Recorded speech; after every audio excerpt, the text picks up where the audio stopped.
नमस्कार। बहुत बहुत शुभकामनाएं आपको 2 अक्टूबर, the day of the birth Mahatma Gandhi and Lal Bahadur Shastri.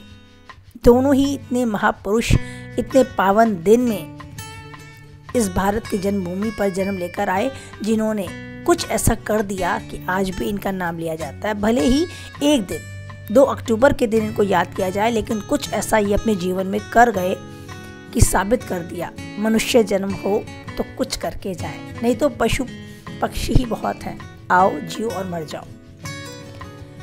जहां महात्मा गांधी ने अहिंसा के रास्ते पर चलकर देश को आज़ाद कराया, वहीं आज़ाद भारत में जहां आर्थिक कमी से देश जूझ रहा था और सेना भी सीमा पर खड़ी थी अपने देश की रक्षा के लिए, वहां जय जवान जय किसान का नारा देकर लाल बहादुर शास्त्री ने साबित किया, एक अच्छे प्रधानमंत्री होने का फर्ज निभाया और अपनी पहचान बनाई। इतनी अच्छी पहचान बनाई कि आज भी जहां प्रधानमंत्री का नाम लिया जाता है, लाल बहादुर शास्त्री का चेहरा सच में नजर आता है। भले ही आज 2 अक्टूबर में हम बच्चों को उससे मिलवाते हैं, उस चेहरे की पहचान कराते हैं कि देखिए ये 2 महापुरुष इतने पावन दिन में जन्म लेकर भारत पर आए थे। न केवल ये 2 महापुरुष बल्कि लाखों करोड़ों ऐसे चेहरे हैं जिनको उनके जन्म दिवस पर ही सही पर याद किया जाता है। उनकी जीवनी बच्चों को बताई जाती है, उनके बारे में कुछ चर्चा की जाती है, उनका चेहरा आने वाली जनरेशन को दिखाया जाता है एक चित्र के रूप में। जी हाँ, चित्र के रूप में, बिकॉज वो हमारे सामने अब नहीं है। यही सोचने का विषय आज है।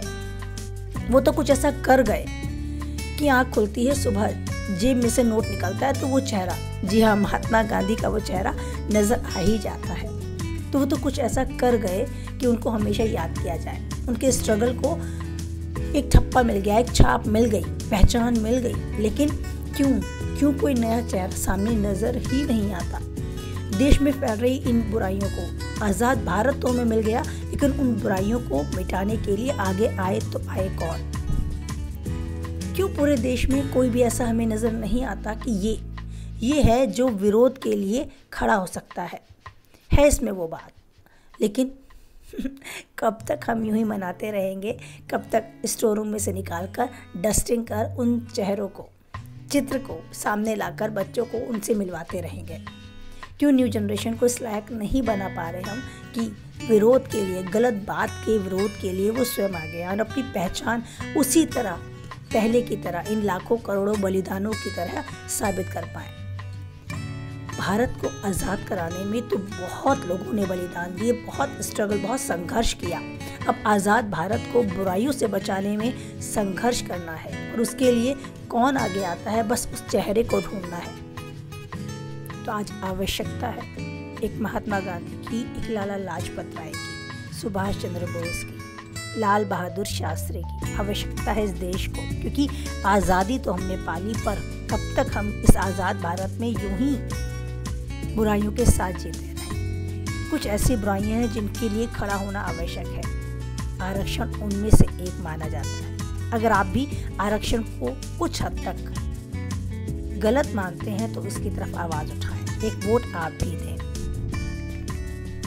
मैं केवल इतना कहना चाहती हूँ कि जब ये आरक्षण नाम के विषय को सामने प्रस्तुत किया गया, तब देश की दिशा कुछ और थी, देश की स्थिति कुछ और थी।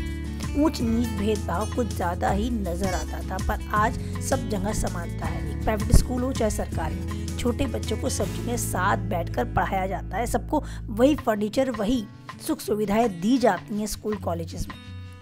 तो सब अपनी मेहनत, अपनी योग्यता के अनुसार मार्क्स लेते हैं, अपनी परसेंटेज गेन करते हैं। फिर क्यों उनकी योग्यता सामने नहीं होती? सामने होती है तो उनकी फिक्स सीट जिस पर उन्हें अधिकार होता है।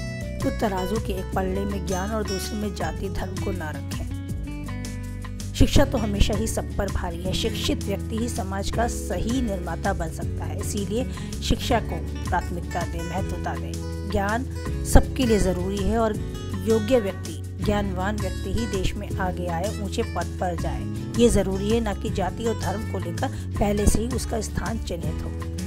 आप इस विषय पे क्या सोचते हैं? आपकी क्या राय है? अपना मत ज़रूर दें, कमेंट बॉक्स में अपनी राय दें। अगर कहीं किसी हद तक मैं बहुत गलत हूँ तो उसे भी आप कमेंट बॉक्स में बेझिझक लिखें। मैं एक्सेप्ट करूँगी कहाँ मैं गलती पर हूँ। लेकिन हाँ, आवाज़ उठाएं, अपना मत दें। I am waiting for your vote as a comment in the comment box. Rishu Sharma, motivational speaker. जय हिंद, जय भारत।